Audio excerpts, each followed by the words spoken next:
I think we can start. Welcome to the session on ESG under pressure, aligning rights, regulation and compliance.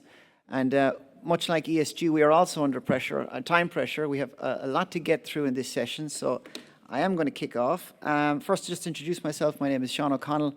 I'm a focal point with UNDP on environmental justice, and I work across our business, human rights, and in sustainable finance teams, including on the environment. So I am charged today to try and moderate, and I'm going to be joined in my moderation with Eugene, who I'll introduce in a minute. But just to say, we have really tried to leave the best till last. I know there's a lot of interest in this topic, we've heard, so we're going to try and leave as much time for questions and answers as possible. So, to introduce our esteemed panel here, first I would like to introduce my co-moderator, and just to introduce that Eugene will moderate a second session. Eugene is the Chief Executive Officer of the Sustainable Finance Institute of Asia.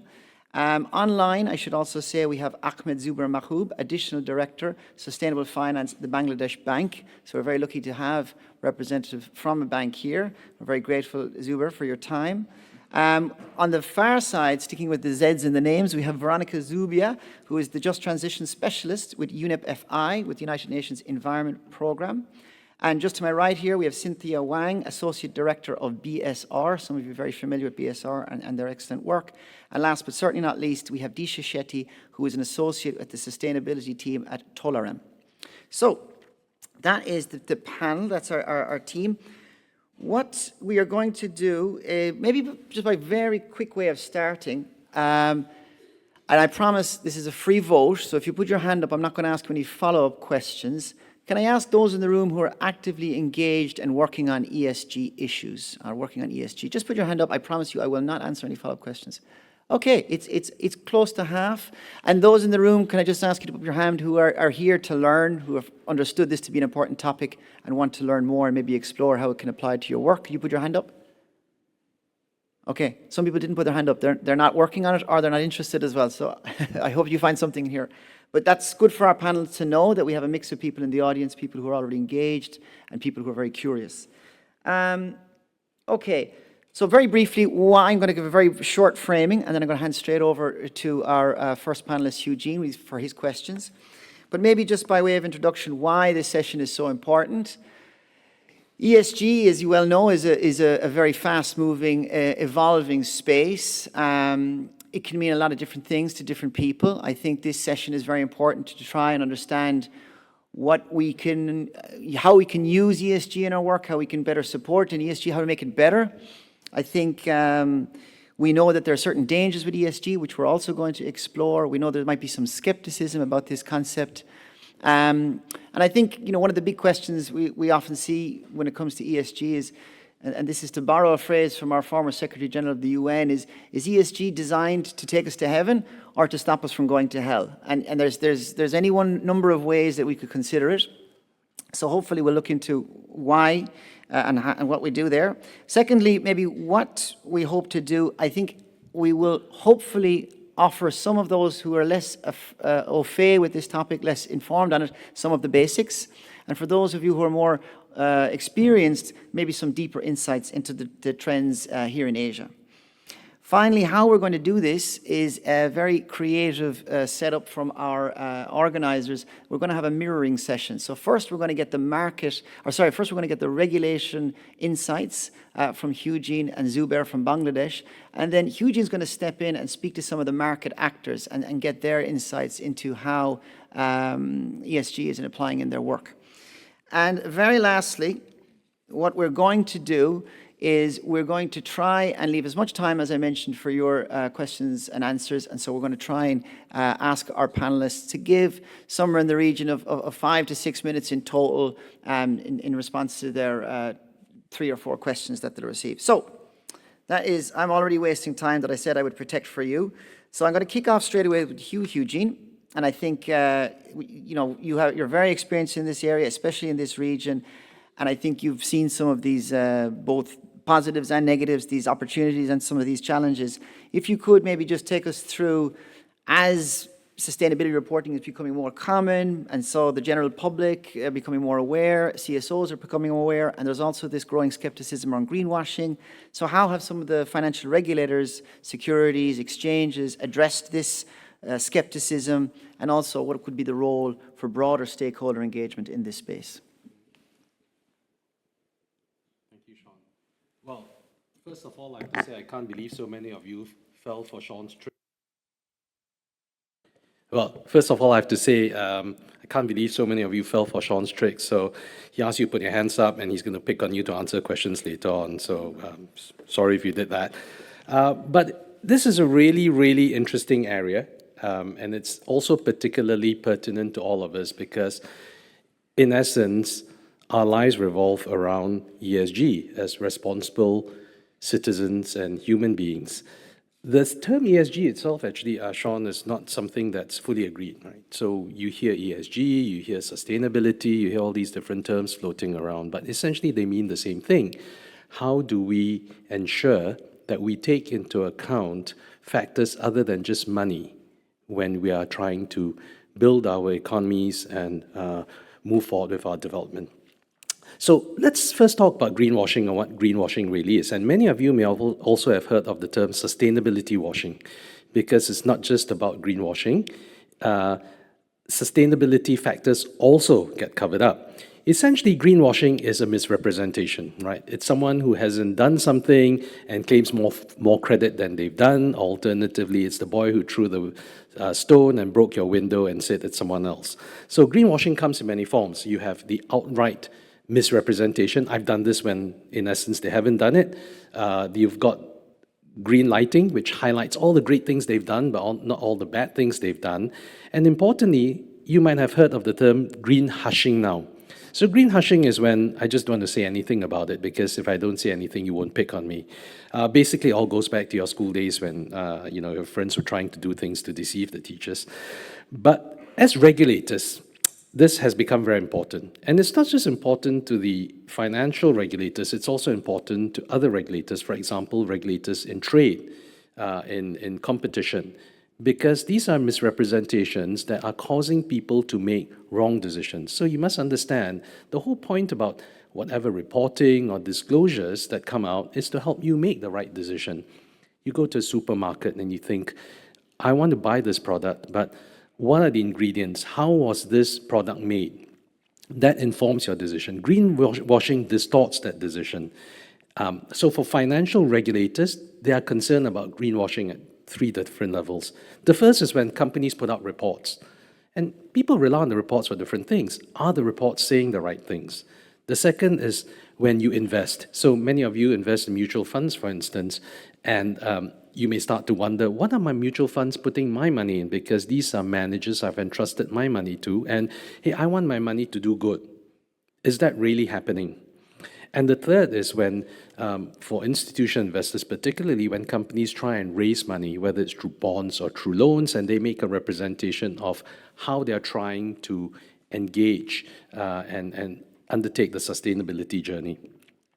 So let me start a bit with the reports. Now, the reports actually, there's no mandatory sort of standard for reporting in this part of the world, in ASEAN particularly. But if you are a listed company, for instance, the stock exchanges do mandate some sort of reporting. We have new standards coming up. So many of you may be familiar with GRI that's been used, but we also have the ISSB standards coming out now. Now, while these standards are voluntary, and I'll be very careful when I say that they're voluntary, it's in their own right? Some of the stock exchanges may, for instance, incorporate GRI into their requirements and make them mandatory for listed companies, but it's not for everybody. So for reporting, of course, if it's a listed company, the stock exchanges, the capital market regulators, they will obviously take action when someone says something is not correct. Someone says something that's not correct. For the funds particularly, now that's really interesting because you're entrusting your money to someone else.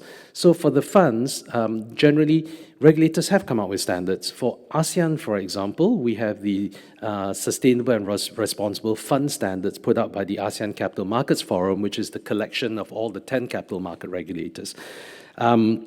And in essence, really, the standards say that you must name your fund in accordance with how you have described your sustainability strategy, and it must be proportionate. So you cannot really overemphasize something or alternatively try and say something that's not correct. And you must allocate money to the things you say you allocate money to. Now, Malaysia and Philippines have adopted the standard. Thailand has a standard of its own, and certainly Hong Kong has come up with something since 2019. But in essence, all these different regulatory standards try and say, please do what you are actually saying you do. Right? We also have the bond standards. So for those of you who are familiar, ICMA has standards for GSS plus bonds, and you're meant to adhere to those. The ASEAN Capital Markets Forum also has a parallel standard that's developed with the ICMA. And what's interesting is that when you want to say that you've complied the standard, you've labeled, you actually have to inform your regulator. It goes onto a website, and you are listed as being compliant. Now, if you're not compliant, then action is taken against you. So really, greenwashing, I would have to say, is something that's being combated by different people in different ways. But I also want to point out something before I stop, right, which is greenwashing is not always intentional. Sometimes people don't have capacity. They don't understand what they're saying. They make mistakes. And this is how we must provide more guidance and clarity to support people in avoiding greenwashing. Perfect. Thank you, Eugene. I think for those who put their hand up and were more on the basic understanding of ESG, that's a really good overview of who uses ESG and how it's used. Businesses as frameworks for ensuring sustainability, investors for ensuring sustainability of their investments, and then regulators, of course, for making sure businesses do what they say they would do. So thank you for that, and for touching as well on really greenwashing and some of the possible dangers and some of the realities that businesses face. But on that, so there is a balance to be struck between just a practical challenge for businesses in terms of applying ESG, in terms of making the most of it, attracting investment, but also the burdens it might create on them if put too much burdens or put too much by regulators. So the question is, how do businesses find that balance? I'll put another question to you. Should there even be a balance? Maybe it should be burdensome for businesses. Well, that's a really interesting question, and I think it's important for us to understand why we are trying to do this, right? We are trying to do this for the people. So if there is no balance, it's going to be very difficult. Let me just give you a very simple example. If you look at Southeast Asia, there are 10 countries. The highest GDP per capita per annum is about $82,000, and the lowest is 1,100. They're all coming from different starting points. They have different access to resources. They have different economic and social structures. How do we ask them all to behave the same way? Because if we want that sort of ambition, it has to be a regional ambition, it has to be a global ambition. It is really tough. And one of the biggest challenges which we've all faced today is that sustainable financing has been built around exclusion, not inclusion. Why? So if you don't meet this standard, you're not eligible to be labeled, to be described as qualified for certain sustainable financing. We have 71 million MSMEs in Southeast Asia. Just walk around the streets today. You see people at different levels. I talked to a Filipino conglomerate. They have 89,000 people in their supply chain, ranging from guys who are collecting agricultural products in the fields, right up to people who are manufacturing high-spec products. So it is difficult to say that we only want one standard for everybody. And we have to remember that we really want to avoid this exclusion. You also must remember that if we force things on people when they are not ready, it is a form of human rights abuse. If you force an SME to do something and it's not able to, we're not equipping it with the right resources, it doesn't get the financing, it doesn't get the technology, what happens? People lose jobs. And they are deprived of a means to earn a living. It's not just them, it's all the employees, the community around them, and it flows through. So Southeast Asia is trying to approach this very differently. In fact, actually, you hear a lot about transition. Can I just ask how many people have heard about the word transition? Right. So transition is an extremely important concept, and Southeast Asia started talking about this. I was with the regulators when they started talking about this back in 2016. They kind of didn't call it transition, they said phase in. But the fact of the matter is you can't flick a switch and turn green overnight. So how do you manage this? The idea really is for us to be able to gradually transition from where we are today to where we want to be. It's like trying to lose weight, right? So, which I'm trying to do, by the way, Sean. So if you're, let's say, a size 40 today, and your belt is a size 40, and you say, my target size 32, and you're given a size 32 belt, there's no way you can do it. But if I punched a few holes and I let you go from 40 to 38 to 36 to 34 to 32, over time you can do it. That's what transition is, and that's what we are trying to practice here. So what we really have to do to avoid this fragmentation is to allow people transition. And transition comes in a few different ways. The first is we must be able to give them clear guidances as to where they should be. Those guidances must be practical but ambitious. So it gets people moving along, there are no stragglers. Now, the ASEAN taxonomy for sustainable finance does that. The ASEAN transition finance guidance does that. It doesn't say, you've got to be here today or you're out. And that's a very important concept that we've been trying to introduce. The second is that we must have carrots and sticks. It's not just carrots or sticks alone, right? So what are carrots? For example, if you look at the MNCs, some of them are trying to say, okay, I'll give preferential pricing. I will give technology. I will help you. I'll support you. I'll try and educate you. I'll give you time. That's a carrot, right? Sustainable financing, supply chain is important. What's a stick?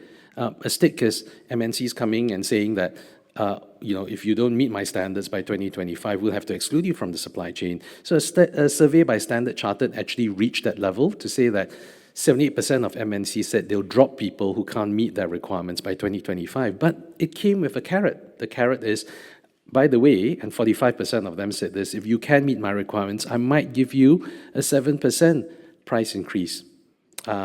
So these are important elements that we have to think about, and we have to be able to balance that ambition with the reality, or in effect, we are just going to exclude people. Thank you very much. That's the realities. Now, you touched on taxonomies there. So again, ESG 101 taxonomies, we're just talking about if you say you're doing something, what's the criteria that you should actually be allowed to say that? So that's all we're talking about here on taxonomies. But there's a lot of fast-moving regulation, or I should say big movements in the EU. There's big movements globally on ESG from regulators.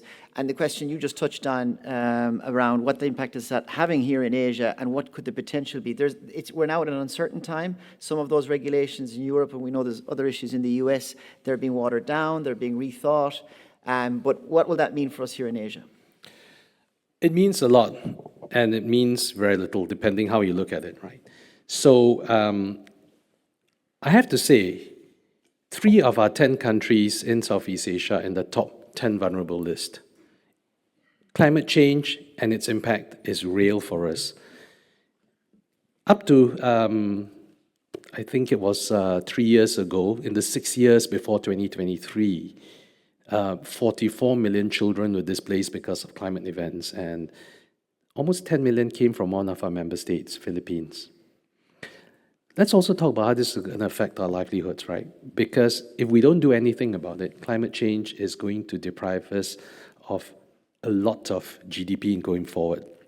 It's, I think, 30% for Vietnam, 27% for Indonesia, and for the rest of Southeast Asia, 23%. But we need money. We can't change. And we're also in a very difficult situation, Sean, because we are sort of in a situation like we're lost at sea, right? And we have a boat, and the boat actually has a hole, and the water is filling up. So what do? You have a choice. You can empty the water. That's called adaptation. Or you can fix the hole. It's called mitigation. Now, anybody who's been stuck at sea before with a leaking boat, I'm sure none of you have been, but if you have been, you'll know you have to both empty the water and fix the hole. So we need money for this. The problem for us, of course, is that we also need the resources, because climate change is not separated by borders. It's not a question of Singapore, it's not a question of Thailand, it's not a question of Norway, it's a question of climate change for all of us. So we need everyone to act together. Now, Southeast Asia is very clear. There is no change in the stance that we are taking. But we also need to understand that we live in a global world, and we also do need the global flow of capital and resources to be able to meet this target. And it's no use if we do it alone. And yesterday's session, we heard one of the panelists saying that East Asia is trying to move on its own. And that's indeed what we need, because this is a whole of Earth effort. It's not a country, it's not a region, it's all of us moving together. So we have a few things that are happening. As you can see, there's a geopolitical shift, but also, for those of you who are very in touch with the CEOs, the guys who are actually running the economies, now you will see that the ranking of sustainability has kind of dropped from number 1 to number 3 or 4, right? So you have cost of living as the first, cost of living and competitiveness. The second is actually about geopolitics and again, trade. And the third can be AI or sustainability. So it's kind of dropped, right? It's not that people don't care about it. They care about it. They've kind of addressed it. But now we have other problems pressing in on us. In Southeast Asia, I think we have 3 things that are not going for us at all. The first is we have a global rollback. And the rollback is going to be a problem because what it's going to do is it's going to remove the floor that we've placed on our sustainability efforts, right? You all know it's about competitiveness. If one guy decides not to do it, other people think, oh, this person can do it, so we should be able to do it to stay competitive. That's the first thing.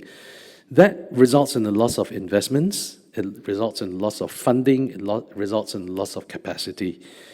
So that global rollback is absolutely going to be a problem for everyone that we have to address. The second is trade uncertainty. So that changes everyone's focus because it's, oh, how do we survive? How do we make sure that we're able to get through this? Everyone needs economic growth. We have to maintain the standards of living of our people. We have to earn. And the third is actually the disruption of private financing and also the reallocation of capital.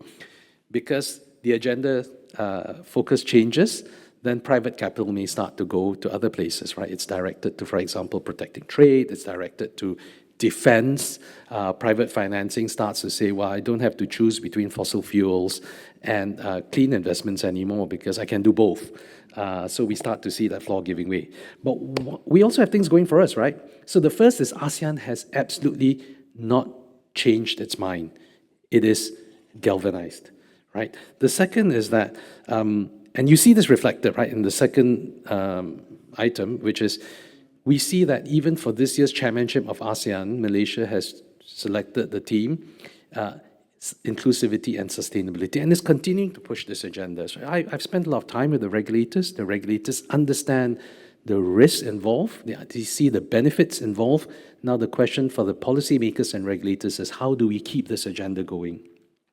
And the third is that we've always been pragmatic, right? So all the things you're seeing, the rollbacks and all that, people not being able to achieve their targets, and that is a problem, right? When you set targets that are too high, you can't achieve them, everyone gets disillusioned, disappointed, and they give up. But ASEAN's targets have always been very practical and ambitious enough within the context of our region. So it doesn't change for us. But again, I think the big challenge is that climate change is a global game. I also want to mention that at the rate we're going, and this is something the governments are very clear about, Southeast Asia will not meet any of the SDG goals by 2030, 0. So we have to be able to put more money into it and more effort into it.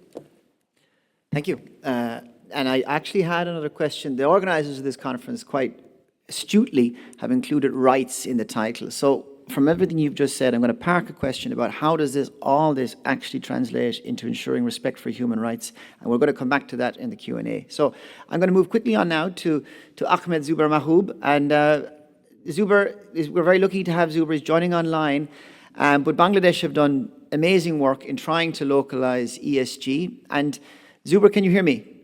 Yes, I can hear. Can you hear me? Loud and clear, and we can see you. Excellent, thank you.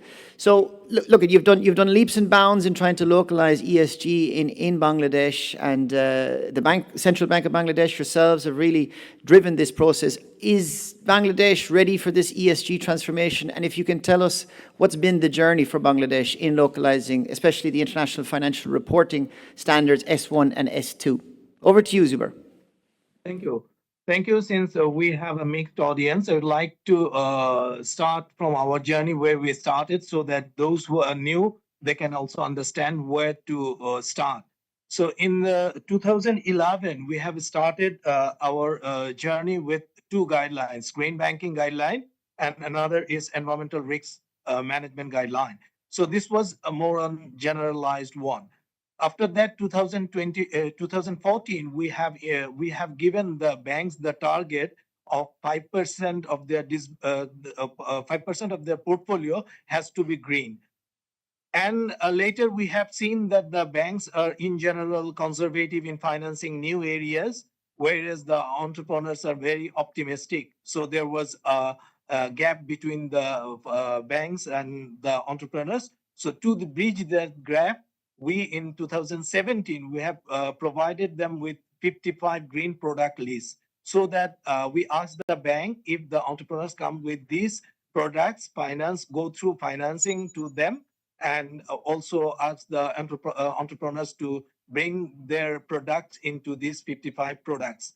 Later on 2020, we have, based on the demand and other consideration, we have introduced sustainable finance policy where we have given clear green finance taxonomy, as well as at the same time, green finance, we have in our taxonomy, we have identified the term loans are incorporated into green finance. But at the same time, we have also realized that other trading and some other special financing are required to promote the green financing. So we have given the sustainable finance a term where the green finance is a part of sustainable finance. Apart from that, a sustainable link finance, where sustainable SME, sustainable agriculture, socially responsible financing, all trading, demand loan are incorporated.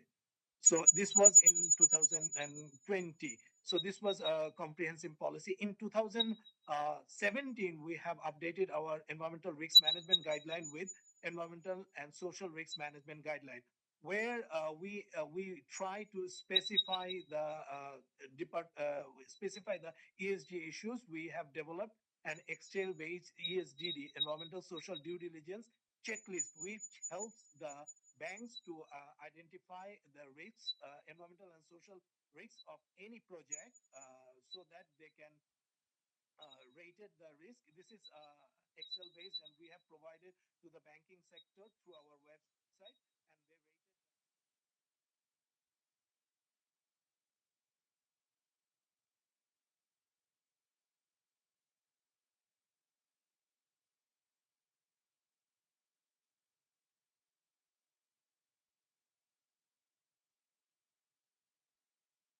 In the financing sector. That was another area. Now the question is that how is expensive to incorporate ESG? We always consider that as a low income country, we consider that we cannot provide any burden on the bank, so that it will be transformed to the entrepreneurs.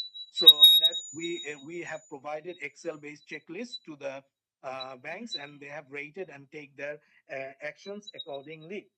And later we have, and one question used and clearly identified that sustainability may lead to financial exclusion. So incorporating that, we have also highlighted that for the marginal people, we ask the bank to use our microfinance institutions linkage to reach to them. So this also includes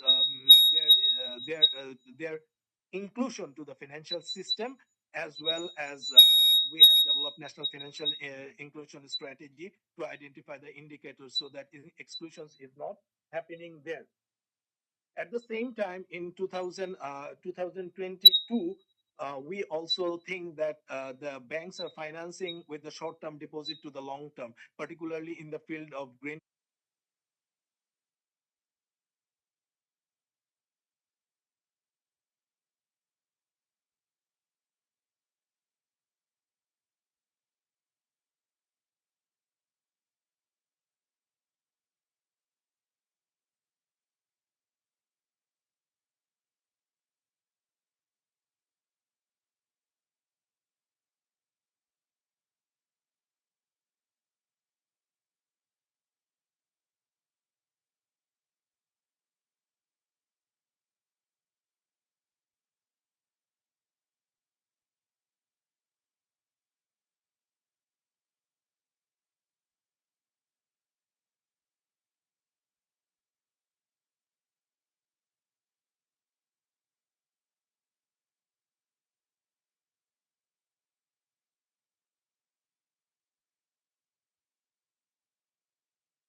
was very challenging because the reporting on the global standards was not there as much.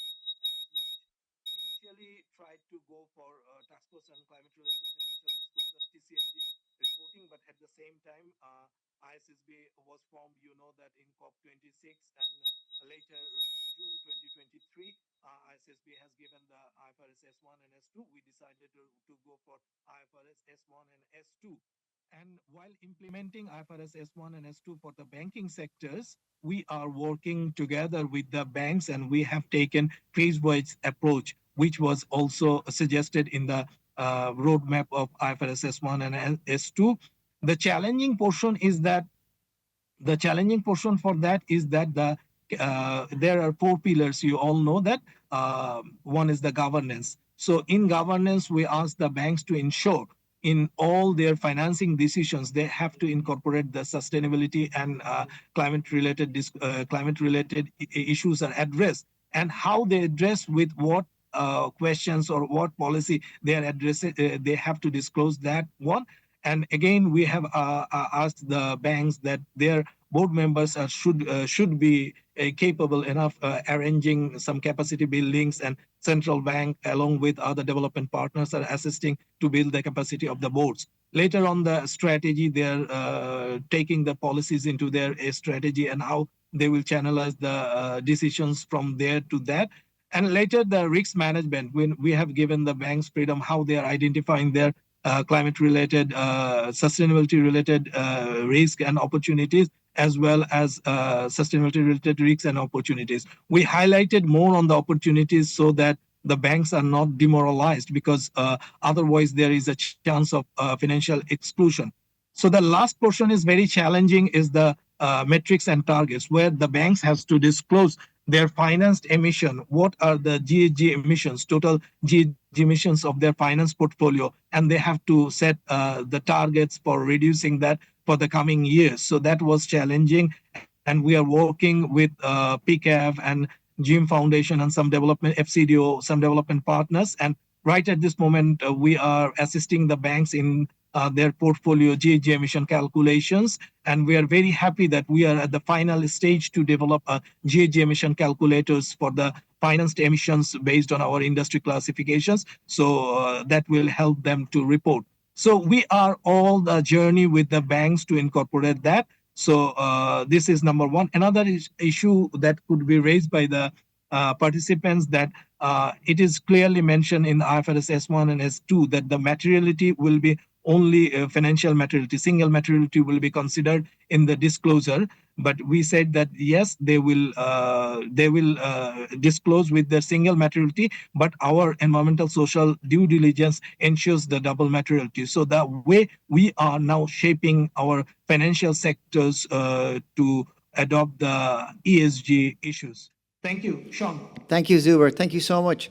And, just for people, participants in the room, apologies. I can't hear you. Yeah, can you not hear me? No? I think maybe, well, actually, Sean, you are muted. maybe it's better if that you can't hear me for the second. Sorry Sean, about you are the muted. technical issues. But just to say, don't worry, Zuber, 1 second. Okay, is he okay? Is he there? Yes, okay, now you can hear me. No, but just wanted to say that regardless of having people join online, a bit difficult, but as you can clearly see, this is not a fantasy in terms of localizing ESG, and the story of Bangladesh was so important we had to include it. Zuber, we don't have a lot of time. I have one more question for you, and this is on the actual realities, the capacity. Some studies have shown that almost 75% of banks are really struggling to report back on these ESG indicators. So look, you really demonstrated that this is possible. You've demonstrated the thinking behind that goes into this to make it a reality in Bangladesh. Now a little bit more, if you don't mind, in 3 or 4 minutes, just on the realities that some banks are facing in actually living up to these reporting requirements, and what you can actually do to support them to make this a reality. So in 3 to 4 minutes, Zuber, back to you. Thank you. Okay, thank you. Thank you. Thank you. Yeah, it's a very difficult journey for the financial sectors, because they have to go with the corporates too. Corporates and SMEs and also some cases linkage microfinance institutions. So it is really a tough journey, but we believe that our ESDD, now all the banks are applying our ESDD checklist. So this is the way they are ensuring the financing ESG in the field. At the same time, if any issue raises that couldn't solved by the banks, they have to report with us. It was mentioned in our ESG, and we together with the banks solved that. And right at this moment, we are also trying to more inclusive our ESDD checklist, discussing with different development partners, because they also have their different requirements, and our taxonomies and ESDD also are considering the UE standard. You know that EU standards are globally renowned as the best standards. In that, we also incorporated that, and it's the journey is not a very simple one, but we think that we are a part of financial institutions to run that. And for that, right at this moment, we are not only working with the banks. Now at this moment, we are also working with the government to address the NDC attainment. So since the pillar, we have seen that the banks and finance companies are calculating their finance emission, and they're setting their targets. And we ask them set the targets with the NDC targets of the country. So they are setting in that way. So we are just with hands of the banks, and we believe when the journey is all together with the same target. One important issue that should be addressed, that you have to remember, that the non-performing loan which projects are ensured ESG is much less than the usual one.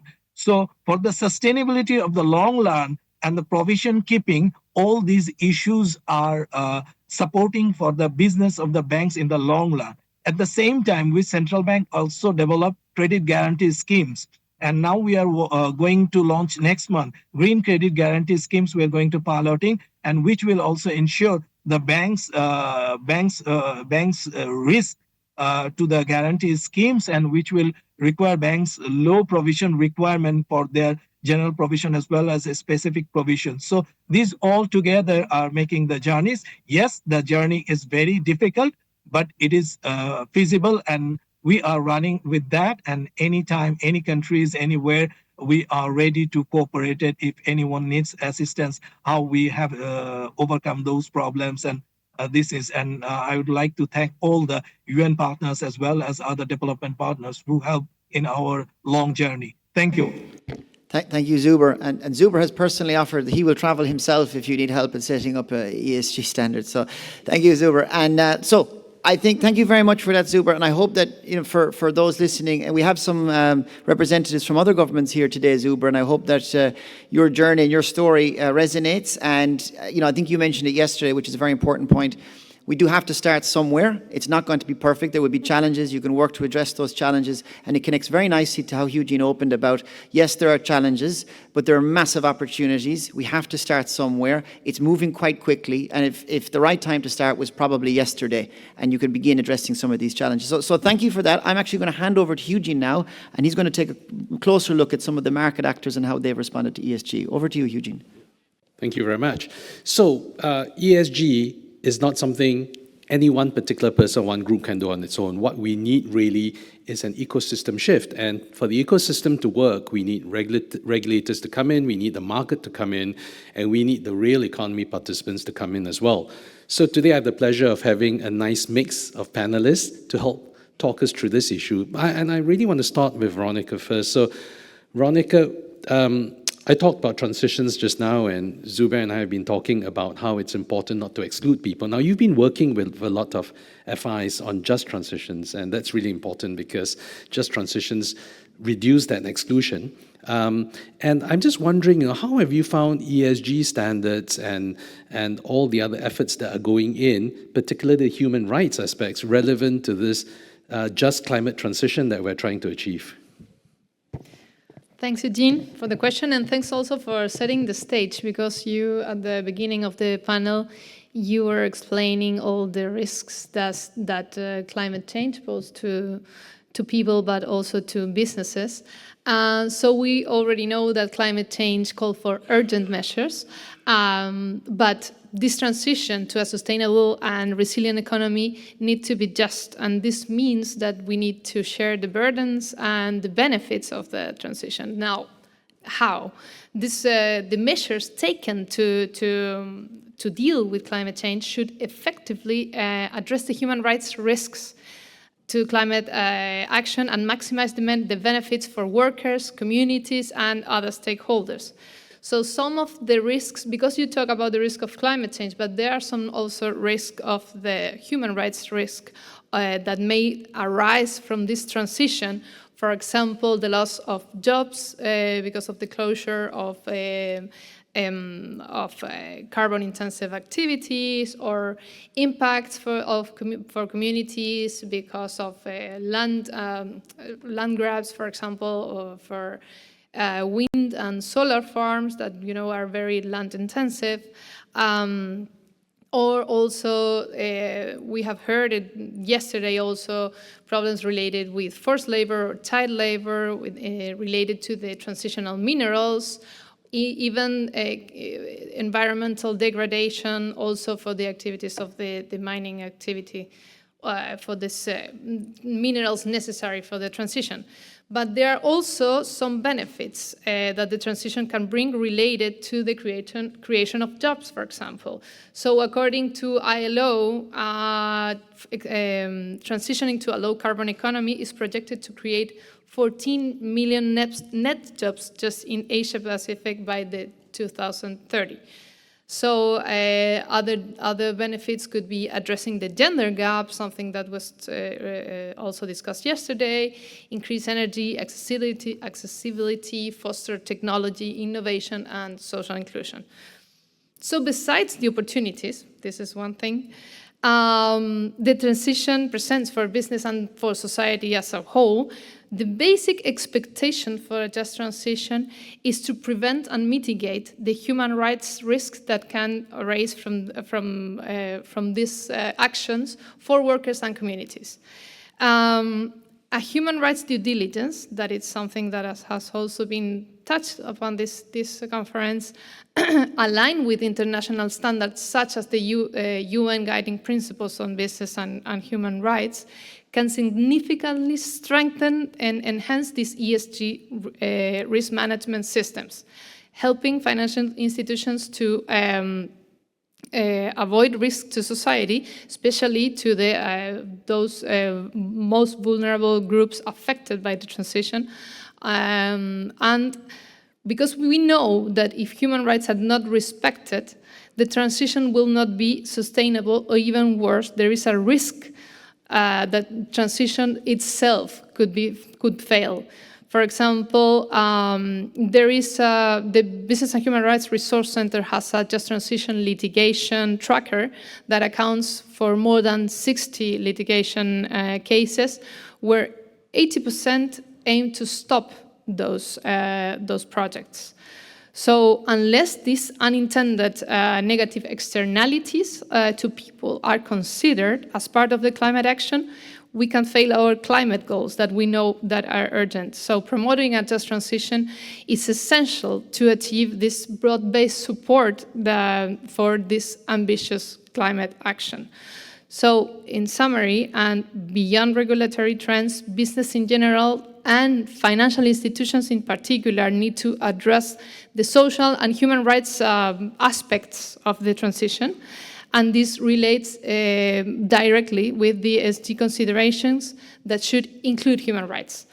And this is an important point to note, that a human rights approach centers the attention to the risk to people, not just to the financial risk to business. However, these risks to people tend to also be risk to business because of litigation risk, reputational compliance issues. So human rights due diligence is a key mechanism to address those risks. So we know this is challenging.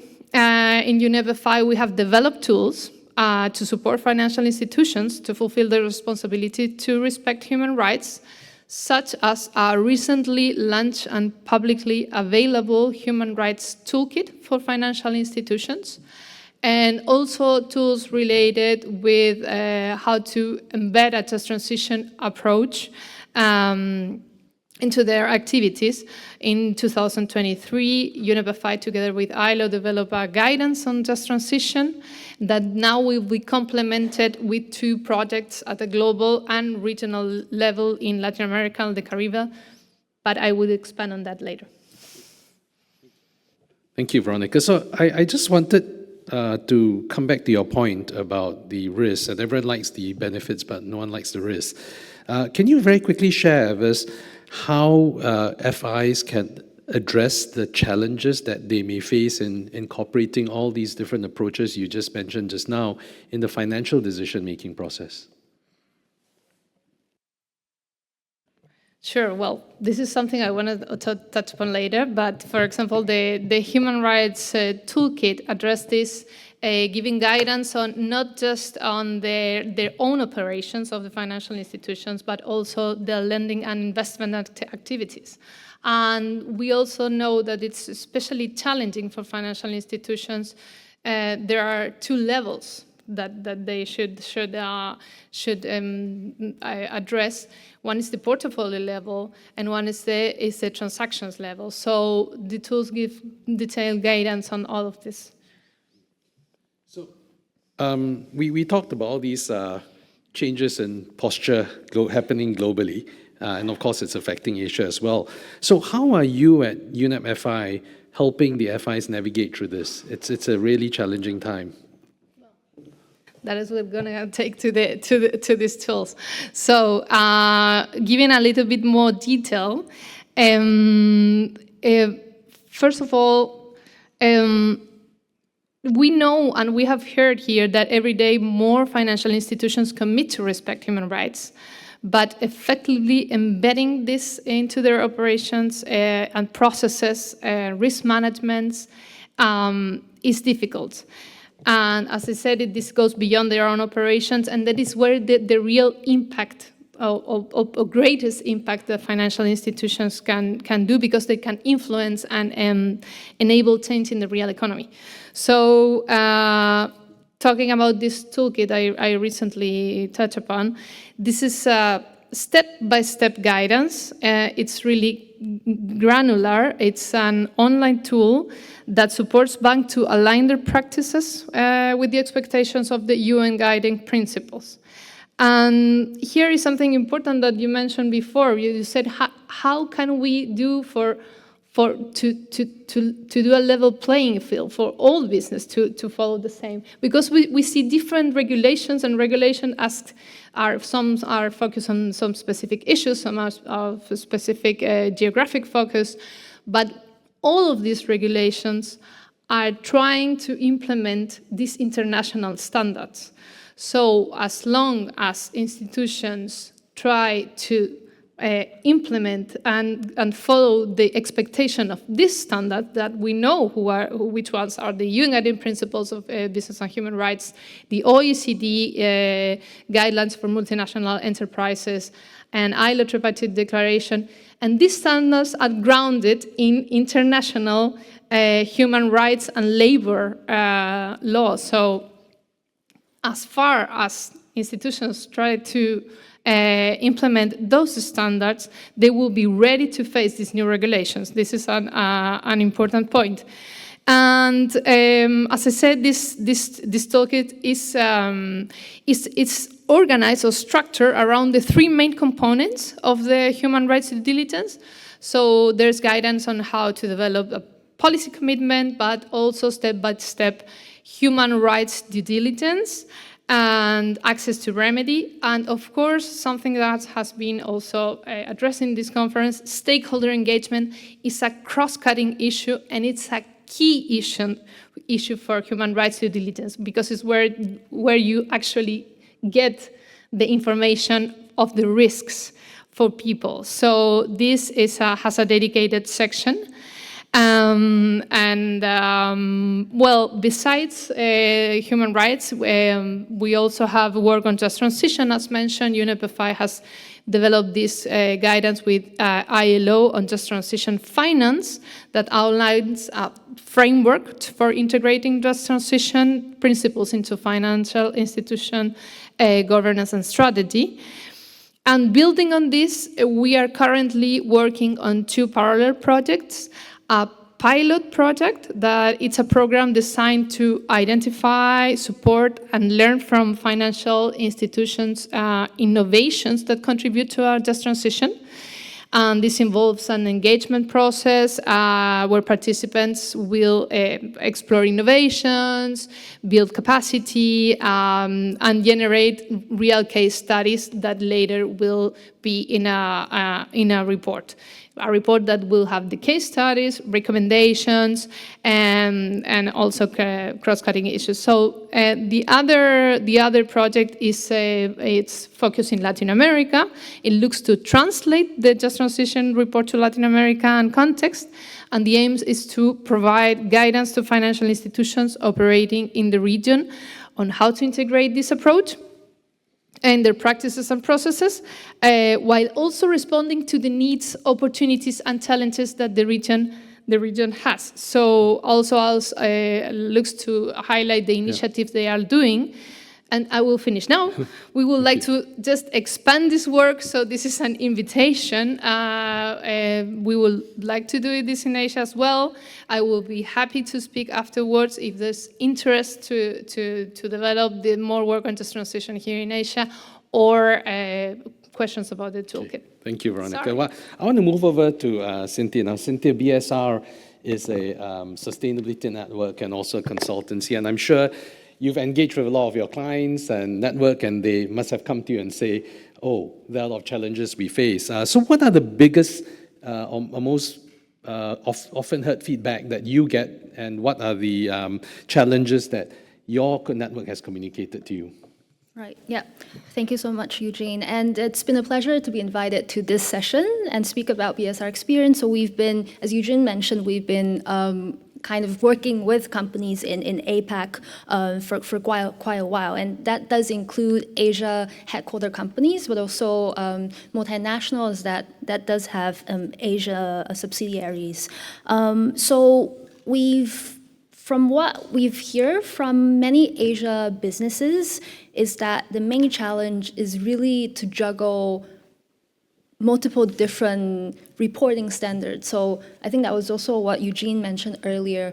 So aside from all the stock exchange requirements, many companies actually also is facing other requirements coming from their investors or rating agencies, but also other types of legislation. They're more specific to ESG issues. So one example is, I'm sure you're all familiar with the Modern Slavery Act. So there are different types of reporting that companies need to juggle, and it tends to be difficult for them to manage all the differences and similarities among this. But on top of that, I think another key challenge that they mentioned is really the resource constraint piece internally. So this was also mentioned in the first session today, that many MNCs, I think to people's maybe surprise but they actually haven't been putting a whole lot of maybe resources or dedicated sustainability personnel in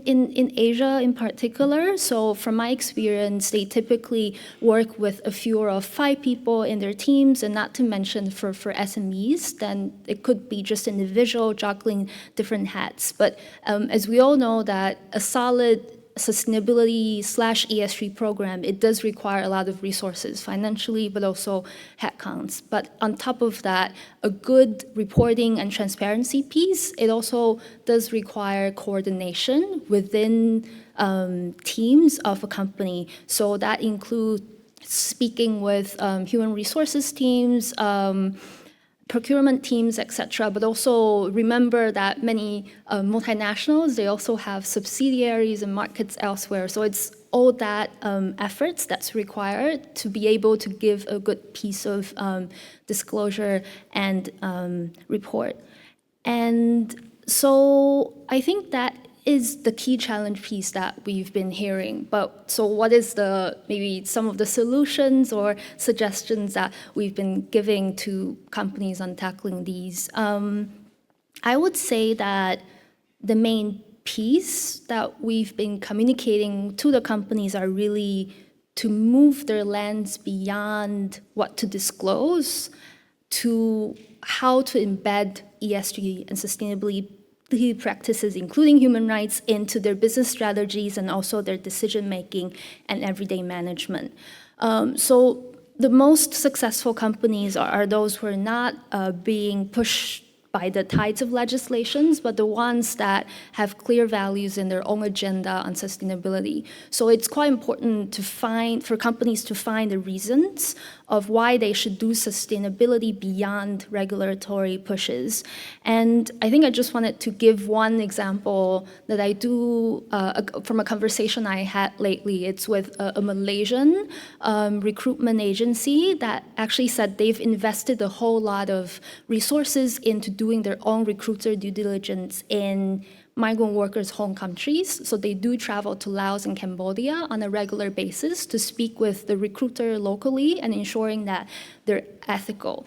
And then I asked them, so why are you investing so much into this? And they said that they're willing to do this because they also see the business reasoning as the client of theirs in Malaysia and also in Singapore elsewhere is really demanding foreign workforce from ethical recruitment channels. So I think that is a good example where I think how they've aligned some of the business reasoning to the sustainability practices.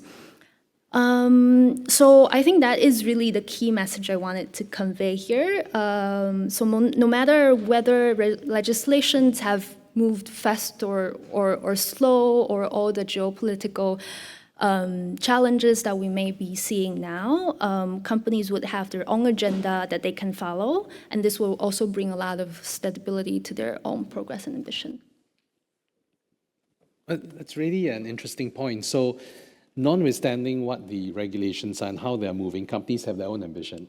And I was wondering whether you can just touch on this very quickly, but as a follow-on question, so you have all these companies who have an ambition, you have the regulatory uncertainty. How do companies operate in this realm of regulatory uncertainty? Because regulations are different in different countries, and it's a challenge for them. You know, what sort of advice have you given them?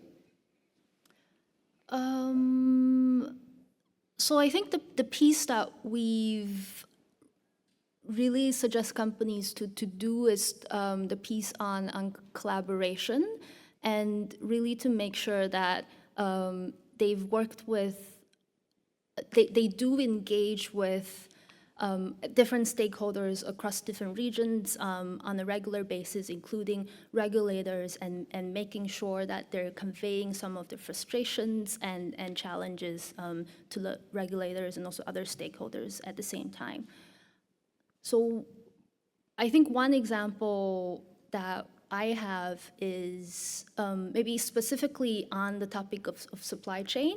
I know that is something that many Asian companies are struggling with, especially since there are multi-layer supply chain. That's really hard to trace. And there's so many guidance on what are the best practice of companies doing supply chain management. And that is something that they need to continue to advance on. But I think there's one other piece that I wanted to bring to the panel today is really the importance of collaboration and the joint accountability between I think some of the different actors in the supply chain, specifically the buyers and suppliers. So having worked with many companies, I've observed a significant gap between expectations of sustainability versus, I think, business practices, such as the tendering and purchasing order practices. So the formal sustainability expectations may usually managed by sustainability teams and supply chain team, whereas the business practices may be brought up by their commercial or sales teams. So I think that is the case where we see buyers may set strict supplier standards, but then they would turn around and say that, oh, but please give me this delivery of an order which is low cost, but with really tight timeline. And this really puts suppliers in a difficult position. So I think it's just a broader point that to drive meaningful change, there should be really open dialogue on different actors, and not only talking about sustainability, but also ensuring that some of the business viability and the business elements are considered and aligned in one platform. And I think that is the best way to move the needle on these issues. The supply chain is really important, and I think a lot of the problems that we face come from the supply chain. So have you seen any best practices that apply particularly to this part of the world for supply chain? I mean, you talked about communication just now and making sure that the different departments talk, but are there any best practices you'd like to recommend? Yeah, so I would really say the best practice that we often talk to companies are ensuring that, I think to my point earlier, sustainability and human rights expectations should not be a new or standalone process, but in order to make it in fact impactful or long term, it should really be integrated to their existing purchasing and supplier processes. So I think what we typically do with companies is that we would review what are the practices they have already in place and really identify some of the criteria that could be added, such as human rights or forced labor, to really integrate that. So for example, I think many companies already have supplier engagement on a regular basis, and the importance is to ensure that they integrate in a human rights dialogue into those conversations. So it would also be easier for those who are implementing it in-house to take this point and do not consider it as too burdensome. So I think it's kind of killing, two birds in one stone in a nutshell. So yeah, the key recommendations that we have is really to work to ensure that it is not a new process, but it's embedding into really existing practices. And that applies for strategy, but also for supply chain in this case. That's really good advice. Thank you. So I'm going to turn to Disha now. Disha, most of the rules that we see are coming out today from stock exchanges or even from national frameworks. They're meant for listed companies, but Toram's not a listed company, yet you chose to go around this path. How's this affected you from a stakeholder perspective, from a value add perspective? Thanks, Eugene. So before we start, I'd like to set the context on who Tolaram is. We are a 76-year-old family business. We have roots in Indonesia, and today we are headquartered in Singapore. We have joint ventures with Kellogg's, Colgate, Arla, and Indofood. So we have diversified our operations across Asia, Africa, Europe.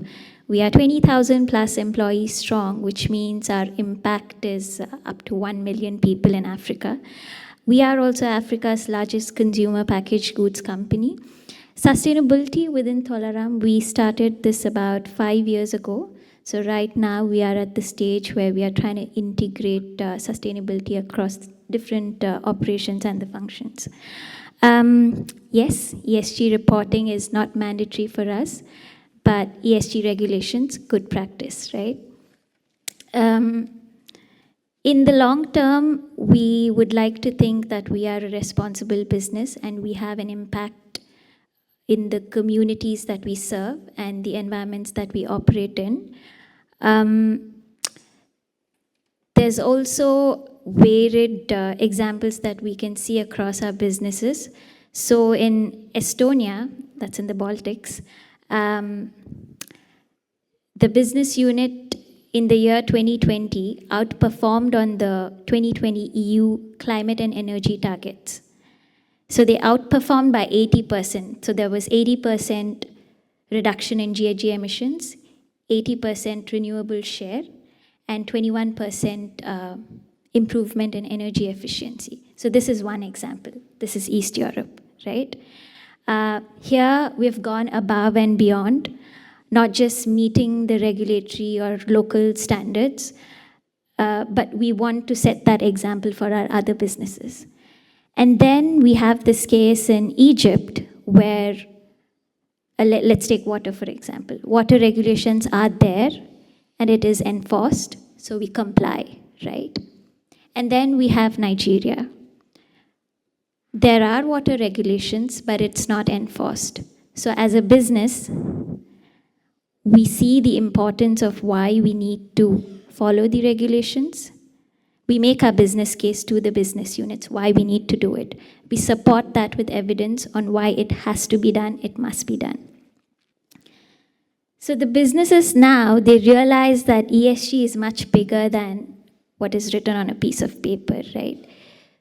So it's a continuous effort from our side as well to go back to the businesses and say that it is for the long-term value creation. It is for our long-term impact. And our largest footprint, which is in Africa, this particular continent has been disproportionately affected by climate change. There is a lot of social inequality. There are a lot of governance gaps. And Tolaram, because we have a huge footprint in Africa, we want to be the solution for the problems there in that region. Ultimately, it just comes down to this. ESG, it's not just a regulatory requirement. It is a strategic business imperative. So let's talk about your suppliers, because you've got 20,000 employees, and your suppliers, you just said, are very diverse. So you essentially reach 1 billion people, I understand, through your products. These 1 billion people can expect the same standard, right? They're not concerned whether your suppliers come from Africa or Asia. How are you managing this challenge of having this diverse group of suppliers and trying to get some consistent outcome from them? Okay, so let's talk about the suppliers. We as a group haven't looked into the far end of our supply chain. I'll be honest with you. We know what our value chain looks like, how it functions. The challenge here is also that there is lack of data in the regions that we operate. And it's also the combination of many factors, socioeconomic factors, infrastructure challenges, and a lot of other governance issues as well. So there is the lack of transparency and there is unpredictability in the formal systems. So that is hard. That is a challenge for us. So the approach that we are kind of taking is inside out. So we look at the businesses, our products first, and then we want to look at our supply chain. And that will happen eventually because we are trying to bring that movement from the inside, internally, and then we look externally. So we have conducted materiality assessments that takes into consideration viewpoints of our external stakeholders as well. So our suppliers, consumers, and we ask them what is top of mind for you. So this survey, it covers all areas across E, S, and G. It also includes what is material within the supply chain. Yes, we have conducted the assessment. Now we have a report, and now what do? We still have challenges. We are not there yet. So then the biggest challenge, which is data. We've realized that we don't have good quality data. There is no accuracy. It is inconsistent. So mid-2023, we started what we call the track and measure plan. It's only with this data can we sort of start looking at the recommendations or what we can do, right? If there is no data, I mean, consistent and accurate data, the next step, it's just a moot point. So first, we're doing that, get our data in order, make sure it's accurate, it's consistent, and eventually, we are hoping to get our suppliers on board, have these conversations with them, and then start setting our goals. So hopefully that will start by this year. Yeah. That internalization is absolutely critical because you can't embark on a sustainability journey if you haven't internalized it yourself. Exactly. So that's great. The second is the pragmatism. I love that because so often I hear about people talking about the lack of data, about the lack of resources, about how difficult it is, and they don't start the journey, whereas you have started and you're improving on it. So kudos to you. Now let me ask about another very related aspect, which is why I mentioned just now, engaging communities. And it's important we engage the communities around us. What have you done in terms of trying to protect the human rights of the communities around you? And how has that come back to benefit your business? Okay. So the purpose statement at Tolaram is creating possibilities for generations. And we have a 76-year history, and with that history and experience, we have navigated one of the toughest markets in the world. So we have that with us. And we know that we've created a lot of employment opportunities for the people, and it just doesn't stop there. It's also about creating long-term value for the, like I mentioned earlier, for the communities that we serve and the environment that we operate in, right? I have 2 examples. Okay, great, we have time. At the Lagos Free Zone, what we call the Tolaram Science Challenge, we started that in 2016. It includes 16 schools in the area that we operate in. These schools, the students from these schools, we not just empower them with time management and financial literacy skills, but it goes beyond that. So over time, they don't just have an educated workforce, but there are better economic opportunities for them and reduced poverty in their communities. That is the ultimate goal, right? That is the ultimate outcome that we want to have as a business, as a responsible business. And then eventually, because we started this project in 2016, eventually today we see cases of students from this program who come back to join our workforce. So that is great, that is a win-win, right? And we have another story on Lush Hair Academy. So Lush is a hair product business in West Africa and South Africa. In South Africa, it's known as Be Beautiful. We have a professional hair school that we started in the year 2021. Back then, it was just 30 students. And in 2022, the numbers say 13,000 plus hairstylists have graduated from this school. Today, the numbers probably doubled. I'm not sure, but... So here, we train the people, the women from the communities, to be self-reliant, to use our hair products. And eventually, they go on to open these salons, and it's a means of decent livelihood for them, right? And again, this is another win-win in the sense that they not only trust our brand and sell the products in their salons and the traditional markets, but they are also empowered to live that life with, contributing to their family. So these are some really good examples, and there's a lot more I can go on, but these are the ones that have really touched a lot of people and have made a lot of impact on many of our communities. That's great, thank you. So it just shows that you actually need to take this from an ecosystem approach and include that human rights element in everything you do. So I'll hand over to Sean now, because I think it's Q&A time. Perfect. So I know it's hard. We're at the last concurrent session of 2 days. So first of all, as we said from the beginning, our objective was for those who don't know a lot to leave with something, for those who know a lot to leave with more insights. So, I mean, it is an evolving concept. These are famously difficult discussions to have on ESG. It can mean different things to different people, but I think what I really appreciate from our speakers is you've heard really concretely what it means for regulators. We heard, Eugene, what's happening in Asia and even globally. We heard from Zuber, how he's actually being translated locally. And we heard the real reality business context, as well as what our colleague from Unipify, Veronica, mentioned of the financial institutions. So that's some of the concrete examples. I'm going to turn to you now, just to be provocative. Is ESG smoke and mirrors from businesses and banks trying to convince the public and NGOs that everything's fine? Or is it a real opportunity to manage risks and unlock billions potentially to make real and lasting and sustainable change? So over to you. Perfect.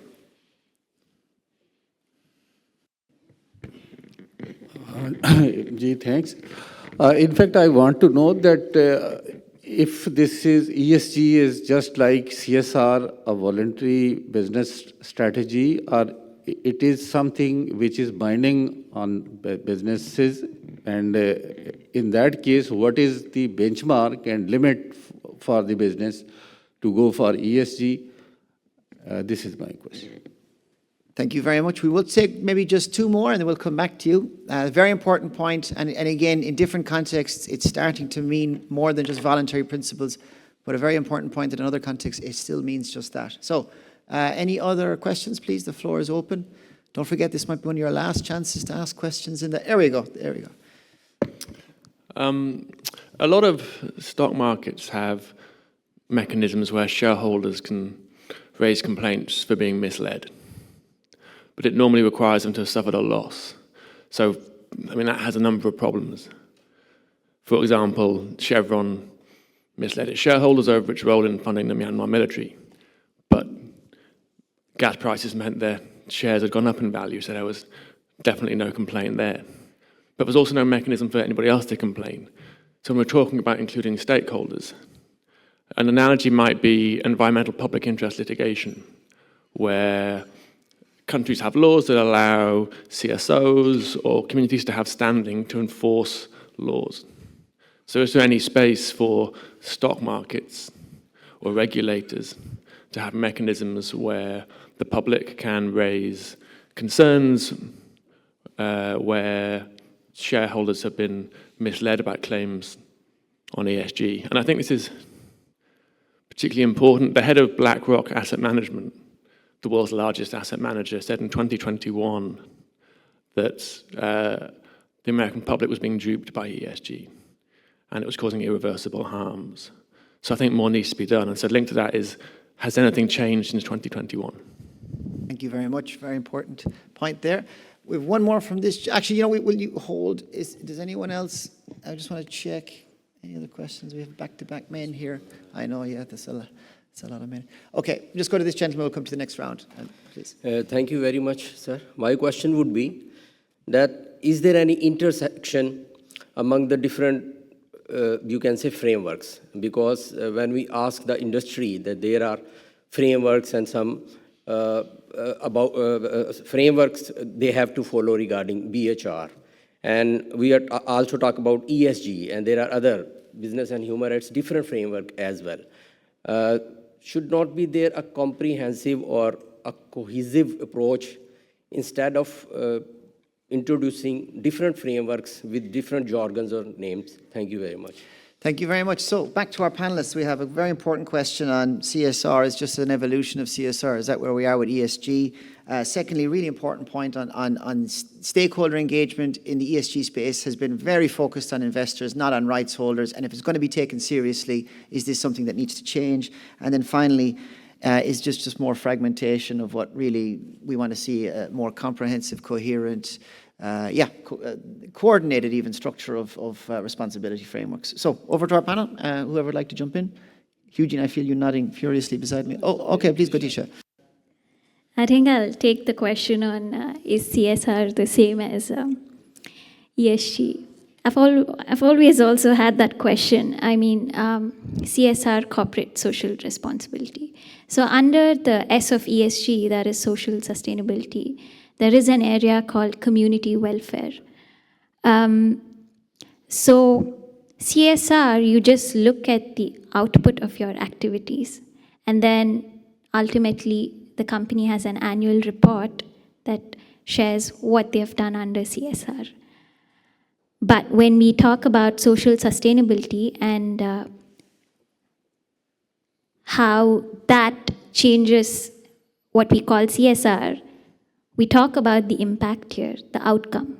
So I think that there is a difference, but also sometimes the difference can be blurred a little bit. The understanding can be blurred. I kind of want to jump in on that because I think that the real difference between CSR, which is something that's voluntary, versus ESG, is accountability. Now, if ESG dictates that you become accountable, and whether it's to the people who provide you capital or to the world around you, you have to be accountable. So this is actually quite a major difference. Just to be provocative for our speakers, a very important point he raised is it's still just not voluntary in nature, and maybe, I don't know, Cynthia, if you want to tackle that, or in general, CSR versus ESG. Yeah, sure. So I think from our perspective, I feel like ESG is really a general term that's been more used for the financial sector, whereas I think CSR is more alluding to the corporate responsibility, whereas it's more on I think it's more on the philanthropy side of things as well. But I think there are a lot of different terms that we're using, and I think human rights due diligence is another set of concept that would really emphasize more on company processes and how it should be integrated as a part of their processes. So yeah, I think just some thoughts. And we might come back to you, Cynthia, but I'm going to jump to you, Veronica. Well, I know you probably have a lot to say, but specifically on the rights holder, because it was a critical point you raised. It's a critical part of the tool you developed, and if ESG is going to be taken seriously, and if I may, even just discussions we've had since yesterday, we've talked about stakeholder engagement. Under the UN Guiding Principles on Business and Human Rights, that includes investors. Now, are investors the key stakeholders that we need to engage, or do we need to change the language from engagement to participation and change stakeholders to rights holders? Yeah, thank you. Sorry, but I just want to add a little thing of what as just said about this is voluntary or not. Being at risk of being repetitive, I want to stress that an ESG strategy should include human rights and a human rights approach. And this is not just because sometimes it's said like human rights is the S. Yes, it's the core of the S of the ESG, but it's not just like that. Human rights are cross-cutting.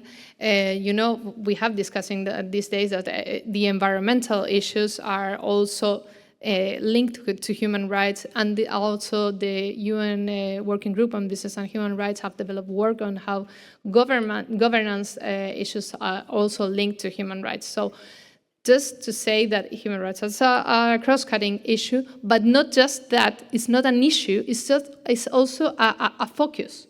And this is the focus of risk to people, not just risk to business. So, and the last thing is, we used to say that the UN Guiding Principles on Business and Human Rights are a voluntary standard, and that is true. But the UN Guiding Principles is a framework that proposes a process, but is based on human rights that have been internationally recognized. And these human rights are not voluntary. It's not voluntary to respect or not human rights. So that's to make that clear. And in terms of stakeholder engagement, that is absolutely a key issue of human rights due diligence. It's impossible to get which ones are the risks to people if you don't talk to these affected stakeholders or right holders. We said that we need to include the voice of these vulnerable groups and communities, not as victims, as we heard yesterday, but as right holders with agency, and acknowledge that some groups, that indigenous peoples, women, and even youth that we have heard here as well, have been systematically being marginalized from decision making. So here I want to come back to just transition. Climate action is an opportunity to reverse this trend and make them protagonists of this change. And also this engagement on communities, human rights defenders, and affected groups is key to understand those risks for the human rights due diligence. Now, come back again to the toolkit and the guide on just transition. There are specific guidance on how financial institutions can do this, not just reviewing the policies and strategies of through client engagement, reviewing, but also supporting them to do this engagement, and even doing direct engagement to these affected groups. And anyone on the panel want to address this gentleman's Yes, point? I would just like to Zuber, add go with ahead, that. yeah. Yes. Okay. Few of the questions I would like to answer in one way.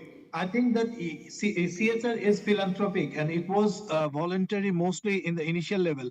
But gradually, ESG is some way the stricted formal way of CSR. And CSR still be used to attain the ESGs in long term. Another question was that how the stock market, how can the shareholder can be assured of the ESG issues? So one, the annual report, if they disclose the sustainability and climate related disclosure following FRS S1 and S2, that will be ensured, and later their validity will be done by assurance. And assurance is the significant issues that the companies are really following that or thus disclosing. So with the assurance, I think that would be clear to the clear to the shareholder. Another issue is that there is a question of different regulations. Regulations are different in different parts of the globe, but the same company in a country can operate multinationally in different areas. So they have to comply all the policies. That's why the ISSB was formed in COP26 to integrate all the policies and bring it to one policies and to attain it. So if the regulators and the stakeholders are willing to adopt this single regulation can solve the problem of multi-regulations in the area of business. Thank you. Thank you very much, Zuber. Thank you very fast. I want to do one round. We didn't answer this gentleman's question, and we might come back to it, but I also want to take one more round of questions going to this gentleman here. Thank you. Thanks for sharing your stories and your passion. It's contagious. Yeah. The first question for UNEP, UNDP team, and BSR team. You all are more global. We heard stories from Bangladesh about this due diligence checklist. 12 questions in there. 2 of them touch upon community engagement, indigenous people, and a climate adaptation plan. We have similar funding initiatives in India, in US, and so on. Do you know if there's an initiative which brings together all of these funding mechanisms and makes this accessible to the SMEs that Eugene was talking about, 71 million, so that they know that such mechanisms exist and they can access it? And the second point to you, Eugene, you've spoken to so many regulators and you mentioned the disparity of the economies in ASEAN. So what's the magic recipe? Is it commitment from the leadership? Is it fiscal reserves? Is it private equity job being done with civil service salaries to create markets? What's the magic recipe? Thanks. We'll just keep going. This is our last chance. No pressure. ESG is under pressure. Oh, there you go. There, you're under pressure. Over to you. Just to speak about some points that were raised about regulations and what are sort of the expectations for businesses if you are working in a context where the regulations, like for example, we have recently in the United States the rollback on DEI and LGBTQ rights. So, what role or what are the expectations for companies who are in a way working in contexts where regulations might not be at par to international human rights standards? Thank you. I think we'll just jump in straight away. I think that might be a good one, Cynthia. Do you want to pick up on either of those? On the SME focus and the expectation for companies? Yeah, sure. So I think I'll pick up on the second one on what companies, the gentleman's questions on what companies should work on in response to some of the challenges if they're not willing to. So I think going back to my point earlier, I think part of it is really about ensuring that companies does work around their own agenda. Ensuring that they are also following some of the national government suggestions and also building their own agenda is really key to ensuring that they're not being just pushed by legislations. And I think that is one point, and I'll maybe come back to this later. Thank you. I think, Veronica, one question is directed at yourself as well. Yes, on SMEs. Well, I directly work a lot in Latin America, and Latin America has a high prevalence of SMEs, like 99% of the businesses, and not just important for the economy, but also for the workforce. There's a lot of efforts from banks in Latin America to produce products to integrate and support SMEs, not just in just transition, but to perform businesses in the region. I am not aware of a specific global fund for SMEs, but yeah. Eugene? That's an excellent question, and actually if we go back to the word standards, it means to standardize. So these standards which have been created to standardize, actually creating more fragmentation. For example, taxonomies, when we first started, there were a lot below 20, there are 50 taxonomies today. So we are never going to get one single standard, one single framework, because everyone's facing different circumstances, there are different starting points. So the key is interoperability. People need to sit down and agree what they recognize of each other's standards. I think that is the one practical way to do it. My friend Tim is from GFANS. GFANS is also bringing people together to develop common approaches. That's what we have to do more of. Okay, perfect. I mean, maybe just to go back to this gentleman's point again, and I think you just touched on it, these all have evolved in different areas, in different ways, these frameworks. I think one good example, if you were in a country right now and you were either advocating for or about to regulate around corporate responsibility, human rights, ESG, you would be looking around the world to see what have been the other examples. I mean, just to look at the European Union, the fragmentation and the massive pushback from businesses to say, you need to make this interoperable, you need to make this harmonized, otherwise we won't be able to survive. So, of course, there are lessons learned there. I think it's an understanding that they have evolved in different ways. It's understanding that it's complicated. But I think you make a very important point. It is time to bring them together. Otherwise, the effectiveness of them over time will just reduce. And I think interoperability is a very important point. So maybe just to conclude, we have 30 to 45 seconds each for the speakers to think about maybe what your key takeaway here for the day is. And, you know, I don't necessarily think we need to have made massive conclusions. This is a topic that has constantly evolved. It has excited as much as frustrated people, from NGOs all the way to bankers, regulators. So I think it will continue to do that. But what would be your, I don't know, one takeaway from this or one hope for the future on ESG? And maybe we can start with, in no order. It's a hard one, 30 seconds. Disha, do you want to jump in? ESG practices and human rights standards, right? What Veronica just shared, I resonate with that because you never see these topics in silos. There's always overlaps, and every time at Tolarama when we discuss these areas with our stakeholders, it's really important for us to try and understand where the overlaps are and why it's really important to look at all these topics together. And that has become more obvious in today's panel discussions. That would be my main takeaway. And also interoperability. Agree. Thank you very much. Eugene, you're wetting your lips. No, I'm going to come to you last. Sorry. Veronica, do you want to jump in? Thank you. And I totally address this is especially, and I want to come back to just transition. This just transition is where the social, human rights, and environmental climate issues are interlinked. And human rights should be at the center. And one specific thing I want to raise, the last one, is we are not looking for risk-free activities. We know that all business activity create risks, but we do not expect businesses to address all of them at the same time. As we hear from Disha, they have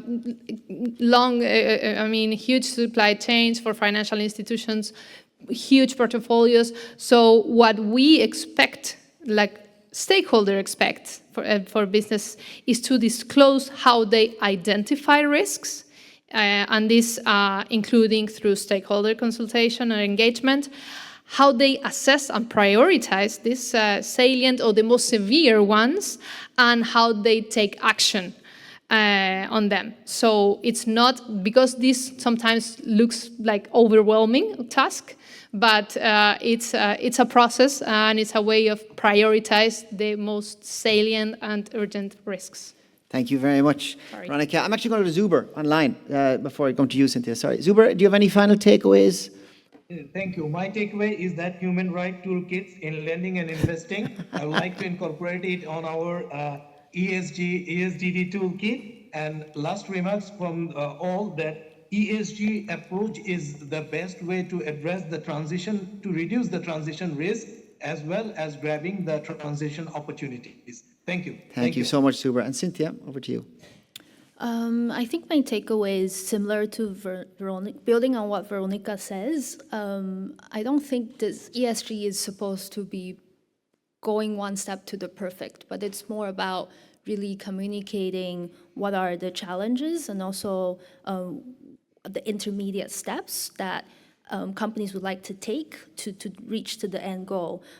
So I think also to the point of for some companies that have less resources, I think they should really keep this point in mind so that don't be afraid of this concept, but just keep trying, and there will be mistakes, there wouldn't be perfect, but it's an important journey that we should all take on. We have to start somewhere. Thank you so much, Cynthia. Eugene, one of the final words to you. Well, first we have to recognize the hobbies, the differences. We'll never get everything right and perfect, but we have to keep the momentum going, and we need to collaborate to do that. So mutual respect is very important, mutual understanding, and we need to start moving. Okay, thank you very much. I mean, you might, if I'm not allowed to jump in as a moderator, but I do think, this idea that ESG, if we've tracked these discussions over a while, and it can mean something. It can mean something, but it depends on what you're making it mean. It depends on if human rights are at the core of it, if human rights due diligence is at the core of it. It depends if participation is really at the core of it, or if it is just a framework for investors to make better decisions. ESG can mean something. It does depend on what goes into it. And I think what we've seen recently, it depends if you make it mandatory. If you actually make those words, give them criteria and the taxonomies that are important around that. So moving it beyond something voluntary and moving it into hard law is also very important. So with that, if you don't mind giving me or giving us a huge round of applause for our speakers.